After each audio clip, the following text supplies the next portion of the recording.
Fala galera, beleza? Professor Rodrigo Jeremias, mais uma vez aqui com vocês para mais uma aula de redação, ainda em época de pandemia, ainda distantes. Nós, eu aqui, você na sua casa, mas a gente precisa continuar estudando. E o professor estava falando na última aula de literatura sobre o livro Os Milagres do Cão Jerônimo, do autor catarinense Périx Prade, este livrinho que tenho aqui na minha mão, certo? Nas minhas mãos. Beleza, vamos continuar então. O último conto que a gente tinha analisado desse livro era este que está aqui na sua tela. O herói salva a cidade dentro de um sapato. Vamos continuar então a partir dele. E é isso aí, caros alunos. O próximo conto, ele continua estranho como todos os outros que a gente analisou até agora, certo? Agora, uma dentadura ganha vida própria. Vamos ver como é que tudo isso acontece. A dentadura ficou cansada de ficar no copo durante a noite, né? Ou você sabe muito bem que o velhinho, quando ele vai dormir, ele tira a dentadura, coloca no copinho com água, parecido com esse copinho assim, certo? E aí ele dorme e a dentadura fica ali. Bom, decidiu criar vida própria enquanto seu dono dormia.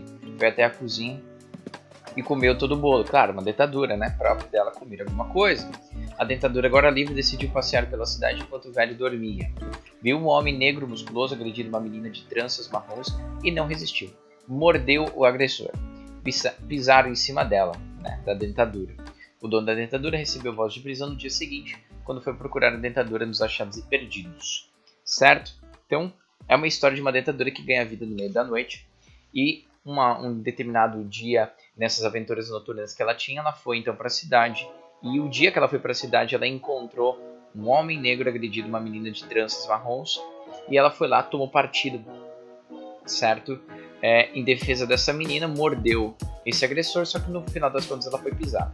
O velhinho, quando foi procurar nos achados e perdidos, encontra essa dentadura e pela arcada dentária, digamos assim, eles identificam que quem cometeu o crime daquela agressão contra aquele homem foi o velhinho, né?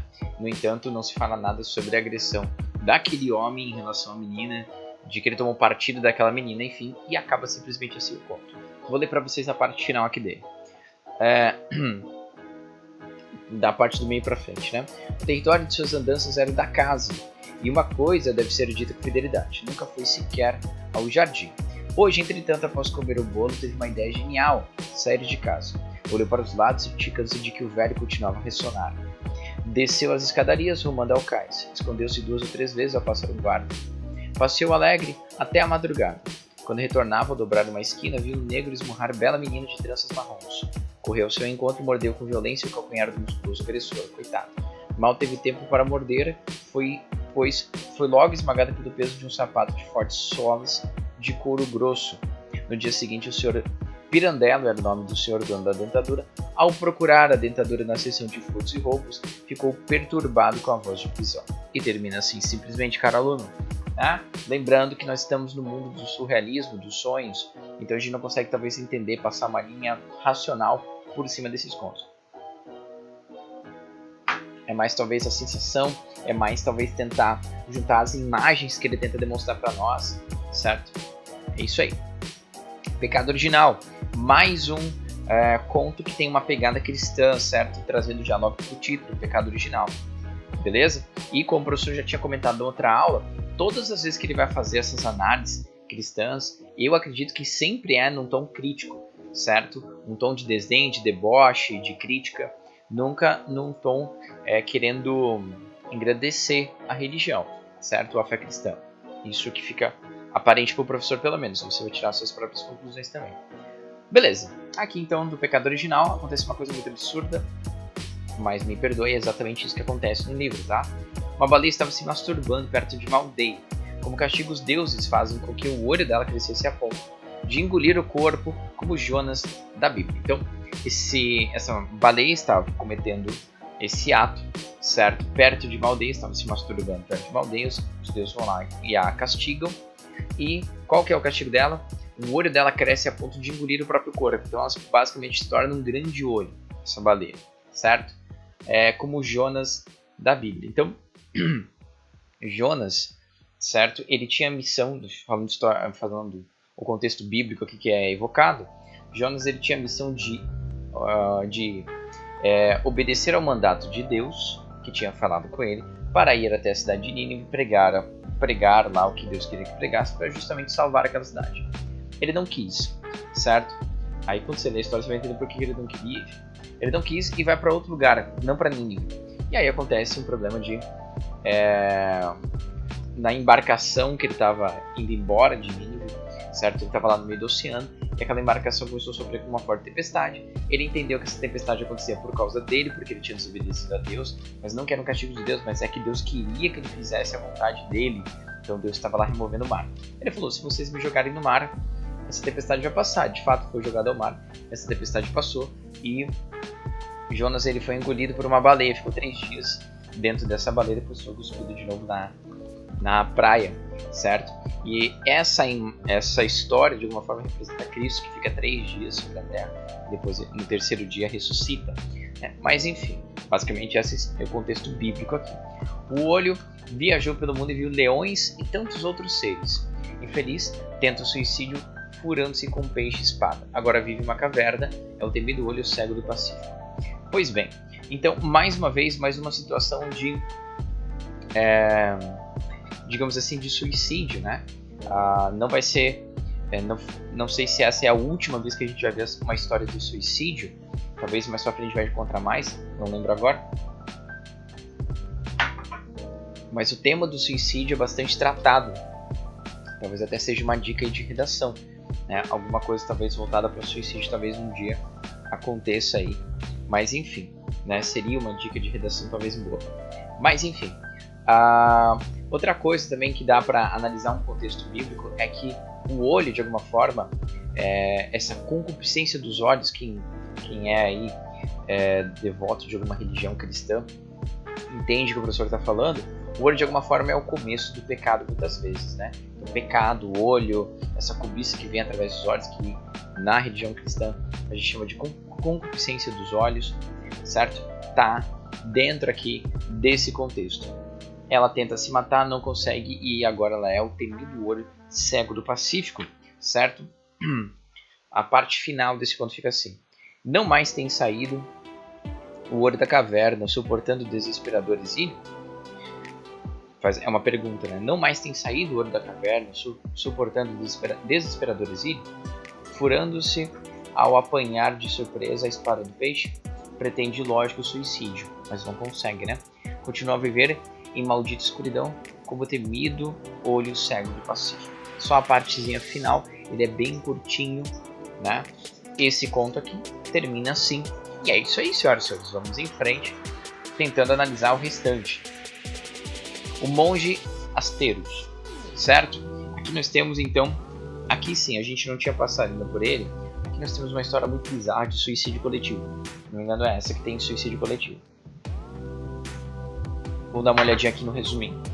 Um palhaço percorreu a vila, dizendo que haveria um grandioso espetáculo do monge Asteros. Então, tem um palhaço lá chamando a atenção do público, das pessoas, né, que estavam passando lá na frente dele, convidando-os para irem para o espetáculo do monge Asteros. As mães ficaram preocupadas, as crianças ficaram animadas, pois prevêem catástrofes. Onde o palhaço passava falando do espetáculo, as flores cresciam mais e mais, ficavam exuberantes. Então, tinha um contexto talvez positivo, interessante, em relação a esse espetáculo do monge Asteros.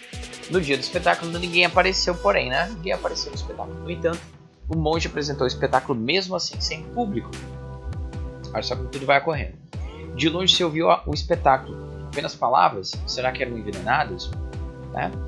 O povo continuou consultando o monge sobre meteorologia e outras dúvidas. Mas será que não faria outro espetáculo? O povo começou a insistir que queria um novo espetáculo. Então, veja bem, ninguém foi para aquele primeiro espetáculo que o palhaço estava chamando, né, que o monge queria fazer. Ele apresentou mesmo assim para ninguém.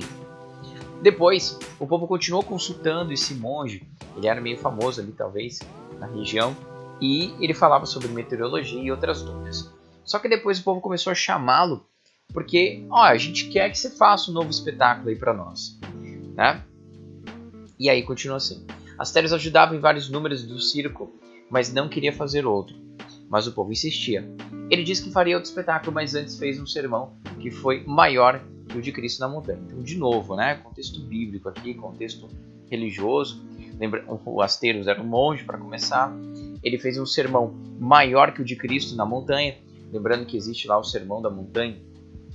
Logo no Evangelho de São Mateus se encontra lá o Sermão da Montanha, um sermão bem grande, né, que Cristo faz, bem importante também. E ele diz aqui que faz um sermão maior do que Cristo. Beleza. Uma frase emblemática do sermão foi: insistir é um pecado dos deuses. De novo, contexto de pecado. Insistir é um pecado dos deuses. Então levou todos ao circo. O povo foi então ver esse novo espetáculo dele. O circo virou uma gaiola gigante. Então, quando as pessoas entraram lá no circo, o circo se fechou numa grande gaiola, as pessoas ficaram presas. Ele falou que iria primeiro rezar a missa do juízo final. Certo? Então, diz o conto que ele foi lá atrás, pegou seus paramentos e fez a missa do juízo final. E aí depois pediu 7 coroinhas. Olha só de novo o número 7. Né? Deus fez o mundo em 7 dias. Nós temos 7 pecados mortais. Essas coisas talvez a pessoa já comentou. Né? Então essa simbologia do número 7 aparece várias vezes. E era para ser meninos de 7 anos. E pediu que eles distribuíssem facas para todos. Mandou que toda a plateia tirasse a roupa e cometessem suicídio coletivo. Olha só que horror. E assim foi feito. A última pessoa antes de morrer ainda viu o monge acariciando os meninos coroinhas. Então talvez tenha toda uma questão de crítica aqui, né, para aquelas pessoas que são da ordem religiosa, como o monge, por exemplo, faz parte da estrutura religiosa, não sei, né? Mas ele promove essa missa do juízo final, promove esse suicídio coletivo e no final ainda ele é visto acariciando esses meninos coroinhas. A gente não sabe necessariamente se esse acariciar seja de fato uma questão sexual. De fato, o verbo acariciar ele é muito mais voltado, né, na nossa percepção comum, digamos assim, para essa questão de carícias sexuais, acariciar carícias, né? Mas isso aqui é uma interpretação que o professor está fazendo. Acredito que seja num tom crítico mesmo, tá? Mas aí você, um dia, lendo o livro, você tira suas próprias opiniões, o contexto geral do livro, enfim. Eu acho que é mais uma crítica aqui à religião cristã. Alexandria, né? Mas vamos ver como é que termina aqui o conto, certo? Esse é um dos maiores contos que nós temos no livro. Diz assim: verificando que já os possuíam, sentenciou com voz pausada: deve colocar os punhais à altura do coração. Então veja bem, verificando que já os possuíam, sentenciou com voz pausada. Então parece que há também uma crítica para as pessoas, né? Porque elas foram possuídas por esse monge que talvez aí encantou com as suas palavras, não sei. Daí ele pega e diz para elas: deve colocar os punhais à altura do coração. Quando eu bater neste gongo central pela terceira vez, quero vê-los enfiar no corpo os instrumentos divinos de meu poder. Do meu poder. Instrumentos divinos, hein? O suicídio coletivo é a única redenção para uma aldeia que teve a honra de conhecer Asteros. Redenção por ter conhecido Asteros. Então, redenção de instrumentos divinos. Tudo um contexto religioso bastante, né, bem evidente. 3 vezes bateu no gongo e todos obedeceram. Eu, porém, há muito tempo descobri o segredo. Somente a curiosidade naquele dia fez com que nada dissesse aos amigos e parentes. Queria saber até onde o monge chegaria. Na cerimônia do juízo final, cumpriu o ritual, receoso de ser surpreendido. Estirado entre o amontoado de mortes, vi de relance sobre o altar 7 crianças serem acariciadas. E assim termina o conto, também de forma extremamente misteriosa. O narrador parece ser uma daquelas pessoas que participaram desse juízo final, que também se mataram no final das contas, né? Mas ele traz o relato para nós. E temos aqui Alexandria, certo? Olha lá, 2 entidades sobreviventes. Houve uma guerra e só 2 coisas sobreviveram: o animal e uma biblioteca de Alexandria, né? Desculpa, e a biblioteca de Alexandria, bem famosa, a gente já ouviu falar ou já viu em filme alguma coisa relacionada à biblioteca de Alexandria, certo? Aí o animal rompe a porta da biblioteca violentamente, cai entre os livros, cheira as lombadas porque é capaz de reconhecer o conteúdo do livro pelo cheiro. As lombadas é essa partezinha aqui, né? Esse livro tem uma lombada muito pequenininha porque ele é muito fininho, mas essa parte aqui de trás. E ele cheira as lombadas porque é capaz de reconhecer o conteúdo do livro pelo cheiro, certo? E aqui aparentemente é um cachorro, né? Diz simplesmente que é um animal, mas acredito que seja um cachorro. Fica tonto com o conhecimento que absorve, sai correndo, bate a cabeça em um vaso. Machuca a cabeça, o sangue escorre e forma desenhos em um livro aberto, certo? e simplesmente acaba assim, senhoras e senhores. Olha só a parte final. Vou ler os três últimos parágrafos, tá? Duas entidades sobreviventes. O animal biblioteca como resultado de um conflito solitários no ambiente físico de comunicação intensa. As presenças se confrontam. Os objetos e o organismo convivem no mesmo clima de diferentes tensões. Contrapõe-se o silêncio à respiração. O odor quase enlouquece o animal. Salta em direção da mesa de mármore, chocando-se contra o vaso de porcelana, colocado no móvel com prazer. Com um pelo limpa o sangue, cujo resíduo é um belo desenho. Olha só. Com um pelo limpa o sangue, cujo resíduo é um belo desenho de ave levantando voo. A cabeça ferida, a dor suprema, luta com desespero para encontrar a saída desse mundo selvagem de unidades estranhas. A força se esgota, o líquido se esvai, cruzando os olhos azuis escorrendo pelo ventre em movimento. O animal estremece, colorindo a paisagem no livro aberto. E acaba, parece que ele morre no final das contas, certo? E acaba simplesmente assim. Belezas? Também muito estranho, né? Também bem complicado de traçar uma linha racional em cima dele. A simples morte pelo punhal. Beleza?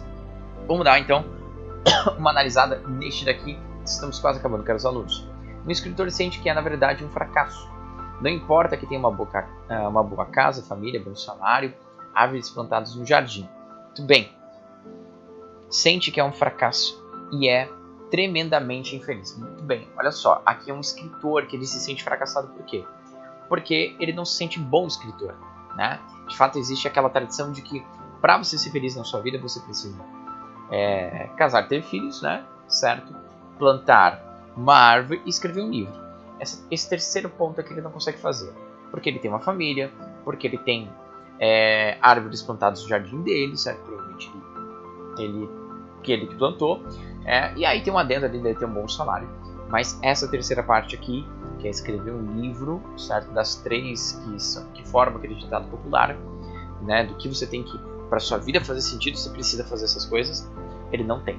Decide matar Rainer Maria Rilke, que é um escritor que escreveu cartas ao poeta aprendiz, se não me engano, esse é o título do livro dele. Então ele é um escritor famoso, esse Rainer, né? E aí, talvez por inveja, ele resolve matar. Uma noite, desesperado, crava um punhal na fotografia de Rainer.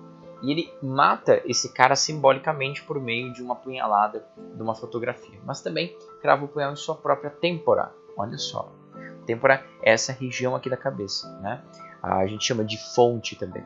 Mas ao fundo ainda se escutam os murmúrios de um livro de Rilke, última vingança dele. E senhoras e senhores, pois bem, assim acaba. Certo? Olha só os últimos parágrafos. Toma decisão. À noite, sem que alguém o pudesse ver, abre o cofre e retira um arquivo pesado e antigo.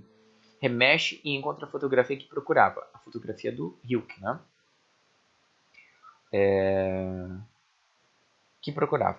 Explode num riso nervoso, trágico, enfiando o punhal no exato lugar onde na foto um coração aceso deveria existir. Viu sangue em sua agonia e, alucinado, atravessa a lâmina em suas têmporas, no momento que os últimos versos das elegias de Duino são murmurados em todos os cantos, como se Rilke revelasse a brevidade de uma vingança, certo? Então, ele o matou, só que na verdade os versos de Rilke continuam ressoando. Talvez uma história aí de um escritor meio frustrado com sua arte de escrever, que não consegue desempenhá-la tão bem, pelo menos talvez aos seus olhos, e mais uma situação de suicídio, caros alunos, uma situação, mais um suicídio, meu Deus. Pois bem, o tapete indiano, certo? Uma prostituta, logo de manhã, arrumava sua cama e batia seu tapete indiano. O tapete queria se vingar dessa humilhação, ser pisado e batido em um prostíbulo. Então, era um tapete, talvez meio que moralista, né? Aqui a dentadura já ganhou vida, então o tapete ganha vida, não tem problema nenhum, é cara aluno. Os anos foram passando, ele foi ficando velho e ela também. Um dia, ele se enrolou no pescoço da prostituta e a matou. Depois escorregou para dentro de um bueiro e assim acaba. Olha só como é que fica. Passaram-se os anos. Mais velho o tapete, mais velha a prostituta. Inúmeras as mudanças, perspectiva de fatal decadência.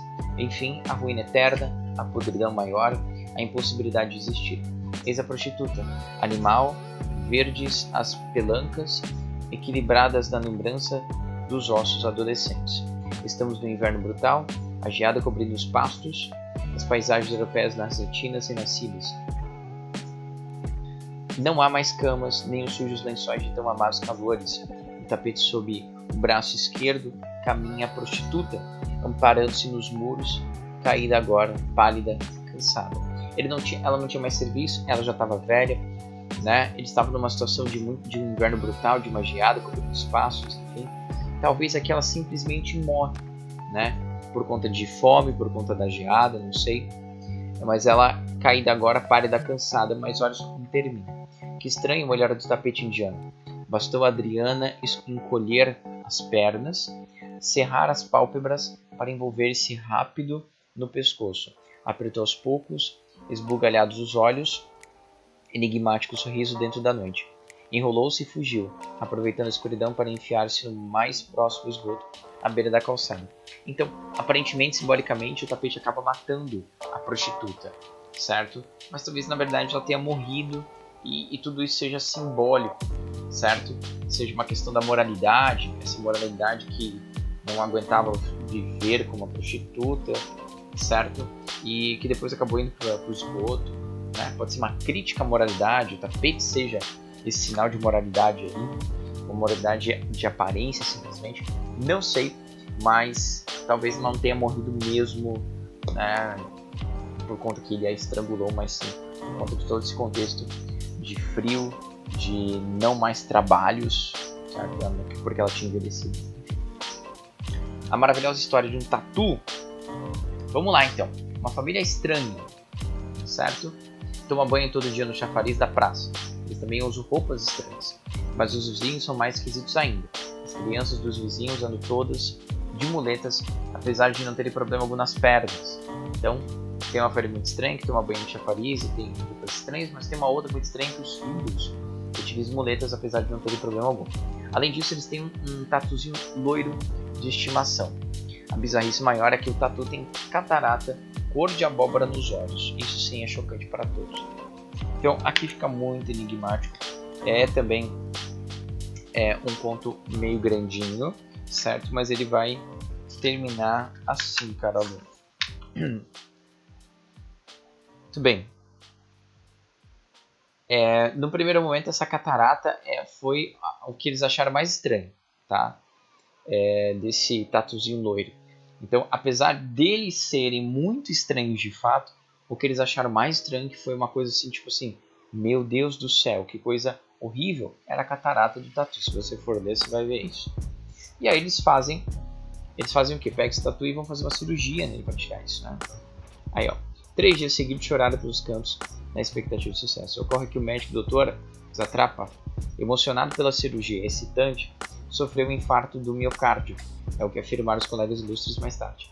E eles foram fazer uma cirurgia e o próprio cirurgião, né, o próprio doutor, ele acaba tendo um infarto. E aí ocorre o seguinte, a própria razão desconhece o coração dos tatus.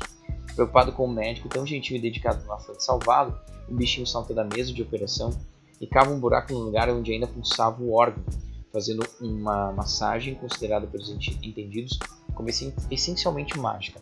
Então esse tatu, que na verdade eles queriam vê-lo morto, a família, certo? Porque ele tinha essa catarata, parece que eles não conseguiram matar, e aí levam para fazer essa cirurgia. Na cirurgia, esse médico, certo? O Zatrapa, ele acaba infartando e ele é salvo por esse tatu que faz um buraco no peito dele e faz lá a massagem para fazê-lo reviver. Reviveu o cirurgião. O tatu também maravilhado com a experiência desfaleceu, né? Ele acaba morrendo e continua na mesma posição até hoje, pois os cientistas desconhecem a natureza da misteriosa inércia total que dele se apossou. Dizem até que atingiu esse estado por ser um dos maiores praticantes de yoga do mundo, que tem um tom de ironia provavelmente. Isso é discutível, disse um veterinário que o conhece há longo tempo. Pelo menos a família de Mr. Jones está satisfeita. O que importa é a catarata. Assim pensam os iniciados. Se o tatu permanece frio e imóvel, conservado para a eternidade, e aí termina assim. A gente também pode talvez pensar que, bom, o problema todo dessa situação aí seja de fato uma questão de, poxa, a vida tem tantos problemas, você quer reparar Um tatu, que é uma coisinha pequena, ele não tem problema nenhum, é só uma catarata. Talvez seja também uma crítica social, enfim. Caros alunos, faltam 3 contos pra gente ver. A aula já tá com 25 minutos, o professor vai encerrar por aqui. A gente termina na próxima aula, então, de literatura, tá bom? É isso. Abraços, beijos, valeu, continuamos estudando. Abraços, valeu, galera.